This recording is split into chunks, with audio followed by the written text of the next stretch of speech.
কালিম্পংয়ের সেই হোমস্টে যেখানে আমরা কালিম্পং ভ্রমণে দুদিন ছিলাম, নাম দ্য ব্রিক হাউস। এই যে দেখছেন এখানে রয়েছে পরপর 3টি রুম আর তার সাথে একটা লম্বা ব্যালকনি রোড সাইড ভিউতে। ভীষণ সুন্দর এই ব্যালকনিটা। আর এইটা হলো আমাদের আমাদের এনজেপি থেকে কালিম্পং যাওয়ার দিন রাস্তার কাজ চলার জন্যে আমাদের গাড়ি পানাবু দিয়ে ঘুরে গেছিলো, সেই জন্য টাইম অনেক বেশি লেগেছিলো, খুব দেরি হয়ে গেছিলো যেতে, তাই ঘরের অবস্থা ভীষণ বেশি। এসেই রয়েছে এখানে সামনে একটা বড় টেবিল। এই টেবিলে আমি আমার ছেলের খাবার দাবার জিনিসপত্রগুলো তাড়াতাড়ি বের করে দিয়েছি। এই সাইডে রয়েছে একটা ছোটো টেবিল, এখানে আমাদের ব্যাগ রাখা রয়েছে। আর এই হচ্ছে একটা বিশাল কিং সাইড বেড। এখানে তো 3জন আরামসেই শোয়া যেতে পারে, সেটা দেখতেই পাচ্ছেন, দেখে বোঝা যাচ্ছে ভীষণ পরিষ্কার পরিচ্ছন্ন। আর সবথেকে সুন্দর হলো এই গ্লাস উইন্ডোটা, বিশাল বড় একটা উইন্ডো যেখানে পর্দা সরালে বাইরে দেখা যাচ্ছে কাঞ্চনজঙ্ঘা অপরূপ সৌন্দর্য। এইদিকে রয়েছে দুটো চেয়ার, বেডে দুটো ছোটো ছোটো চেয়ার, আর পাশে একটা টেবিল, যাতে শোয়ার সময় এখানে ফোন, জলের বোতল এইসব রেখে শোয়া যায়।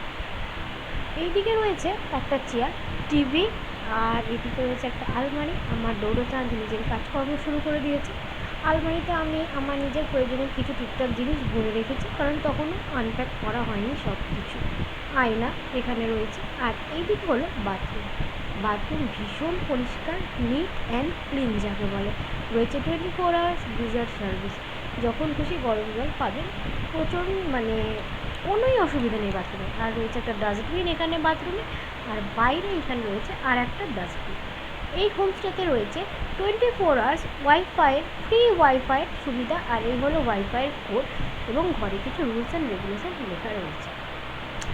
এই যে দেখছেন এই বারান্দাটি, এই বারান্দাটির সামনে দিয়ে গিয়েছে রোড, মানে মেন রোড। এই রোড থেকে গাড়ি ধরে আপনি কালিম্পং মার্কেটে যেতে পারেন। এই যে বললাম আমাদের সেদিন গাড়ি মানে কালিম্পং আসতে অনেক দেরি হয়ে যাওয়ার জন্যে আমরা অনেক লেটে পৌঁছেছিলাম, তাই খুব তাড়াতাড়ি লাঞ্চ করে নিয়েছিলাম এবং তার ভিডিও করতে পারিনি। এইটা হলো আমাদের সন্ধ্যের স্ন্যাক্স। আমরা ঘুমিয়ে পড়েছিলাম, আমাদের রুমে এসে স্ন্যাক্সটা পেয়ে গেছিলো। সন্ধ্যেয় ছিল চাউমিন, আমার ছেলের সেরালার পাশে, আর চা। ভীষণ ভালো, ভিউটা এনজয় করতে করতে আমরা খেয়েছি। এটা ছিল সেকেন্ড দিন সকালবেলা। সেকেন্ড দিন সকালবেলায় আমি যেহেতু খুব তাড়াতাড়ি ঘুম থেকে উঠি, 5:30 6টার মধ্যে উঠে পড়েছিলাম, এবং এই ব্যালকনিতে দাঁড়িয়ে এই মর্নিং ভিউটা ভীষণভাবে এনজয় করছিলাম। ভীষণ সুন্দর একটি প্রাকৃতিক দৃশ্য, কিন্তু মেঘ ছিল, যার জন্যে আমি মানে এইখান থেকে সেদিন কাঞ্চনজঙ্ঘা দেখা যাচ্ছিল না, নাহলে কিন্তু এইখান থেকে কাঞ্চনজঙ্ঘা পরিষ্কার দেখা যায়। অনেক ভিডিও আমি করতে পারিনি, কারণ আমি সঙ্গে ছোটো বাচ্চা নিয়ে গেছিলাম, আর আমি তো ব্লগার নই, তো বাচ্চার খেয়াল রাখতে গিয়ে সব ভিডিও করা হয়নি। যতটা পেরেছি ভিডিও করেছি, যাতে আপনাদের ইনফরমেশানটা দিতে পারি, সুবিধা হয়। এই যে সামনের রাস্তা দিয়ে ছোটো ছোটো বাচ্চারা যখন স্কুলে যাচ্ছিলো, স্কুল গাড়ি যাচ্ছিলো, আর আমি সেই মর্নিং ভিউটা এনজয় করছিলাম। ভিতরে ছেলে আর তার বাবা ঘুমাচ্ছে। তা করতে করতেই চলে এসেছিলো আমাদের মর্নিং টি। এই মর্নিং টিটার স্বাদ ছিল অপূর্ব সুন্দর। এই সামনে সুন্দর পাহাড়ের ভিউ এনজয় করতে করতে এই মর্নিং টিটা খাওয়া কী যে মানে সুন্দর ছিল, কি বলবো, মানে ভীষণ সুন্দর ছিল। বুঝতেই পারছেন সেইটা, মানে বুঝতেই পারছেন সেটা ভীষণ সুন্দর ছিল, ভীষণ এনজয় করছিলাম সেই টাইমটা। এই দিন আমরা যাব সাইট সিইংয়ে, তো চান টান করে রেডি হয়ে আমরা ব্রেকফাস্ট করে দিয়ে আমরা সাইট সিইংয়ের জন্য বেরোবো। ব্রেকফাস্টেরও যে সব দিন ভিডিও করতে পেরেছি তা নয়, যেদিন পেরেছি সেদিন করেছি, আদারওয়াইজ দিনগুলো করিনি। এই করতে করতে আমার দৌড়চাঁদ ঘুম থেকে উঠে পড়েছে, খুব এই মর্নিং ডিউটি এনজয় করতে করতে ওর যে দুধ বিস্কুট খাচ্ছে, প্রোটিন খাই ছড়াই বেশি।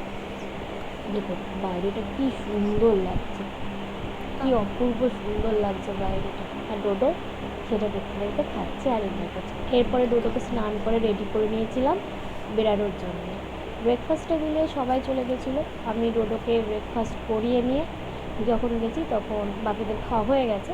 তো আমার জন্য সেদিন ব্রেকফাস্টে করেছিল লুচি আলুর তরকারি, আর বাকিরা খেয়েছিল রুটি আর সেম আলুর তরকারি। সবথেকে ভালো যেটা করেছিল সেইটা হচ্ছে মানে আমার ছোটো 1.5 বছরের যে বাচ্চা, তার জন্যে করেছিল হচ্ছে এই যে দেখুন ডালিয়া খিচুড়ি। সে খুব এনজয় করেছিল, এটা খুব এনজয় করে খেয়েছিল। খাওয়া দাওয়ার আমার ছেলের কোনো অসুবিধা হয়নি। এরপরে সাইট সিইং করে এসে আমরা খুব ক্লান্ত ছিলাম, তাই সেদিনের লাঞ্চের ভিডিও করা হয়নি, খেয়ে ঘুমিয়ে পড়েছিলাম। সেদিনকে লাঞ্চে ছিল কাতলা মাছ, কিছু ভাজা, ডাল আর খুব ভালো ছিল, আমার ছেলের জন্য করেছিল। এটা ছিল সেদিন সন্ধ্যে স্ন্যাক্স, ভেজ মোমো। খুবই ভালো ছিল, কোনো কেমিক্যাল ছিল না। আমার ডোডো একটা নিয়েছিল, ও বিস্কুট দিয়ে খাচ্ছিল, দেখতেই পেলেন আপনারা। আমরা মোমোটা খুব ভালো করে এনজয় করেছিলাম। আর এই দিন রাত্রে ছিল চিকেন, যেহেতু আমি চিকেন খাই না, আমাকে ডিম অমলেট করে দিয়েছিল, বাকিদের ছিল চিকেন, রুটি আর ঢেঁড়সের তরকারি, খুব টেস্টি এবং হালকা রান্না। এরপরে আসছে এই হোমস্টের মেন অ্যাট্রাকশান যেটা, সেইটা হচ্ছে এই ছাদটা। এই ছাদ থেকে ভীষণ ভালোভাবে পরিষ্কারভাবে কাঞ্চনজঙ্ঘাকে দেখা যায়। যদিও মানে আমরা দেখতে পাইনি, তার কারণ ওয়েদার খুব খারাপ ছিল, বৃষ্টি হচ্ছিল, তো ছাদে উঠে দেখতে পাইনি। এই ভিডিওটি পাঠিয়েছেন আমাকে এই হোমস্টের যিনি ওনার, মহাদেব ছেত্রী তিনি।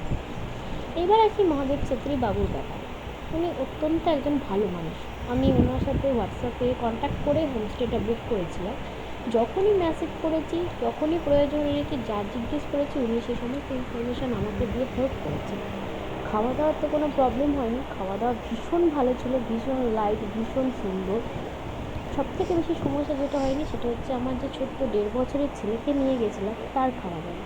হোমস্টে যিনি কিচেন দেখাশোনা করেন তিনি হলেন মহাদেব ছেত্রী বাদার ইংরা রনিতদা। রনিতদাকে যখন বলেছি আমার ছেলের জন্য যা খাবার বানিয়ে দিতে, ডালিয়া, ম্যাগি, ওটস, ওর জন্যে হালকা করে ডাল, তরকারি, ভাত, যা বলেছি যখন করে দিয়েছেন এবং ঘরে সেটাকে দিয়ে গিয়েছে।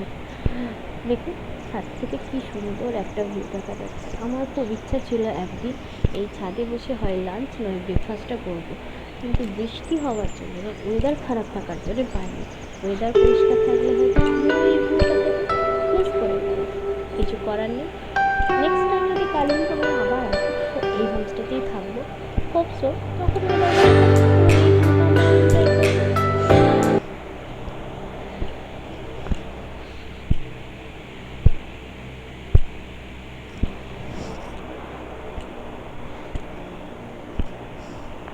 হ্যাঁ, যেটা বলছিলাম মহাদেব ছেত্রী।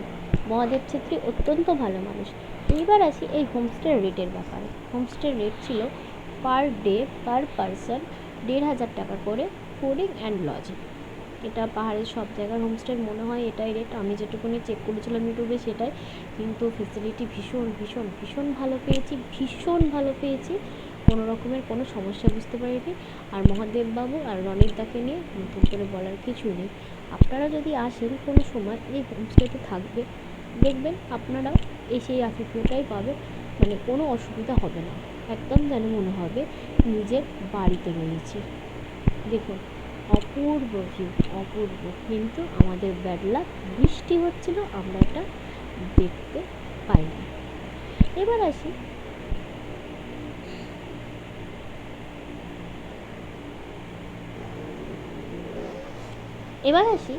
এটা ছিল আমাদের খাওয়ার জায়গা। এইখানে আমরা খেতে আসছিলাম। আমি তো প্রথম দিন আমরা এসে মেনুতে যেটা পেয়েছিলাম সেটা ছিল ডিমের মালাইকারি, এঁচোড়ের তরকারি, পেঁয়াজ ফোড়নে মুসুরির ডাল, আলু ভাজা, অপূর্ব খাবারের স্বাদ।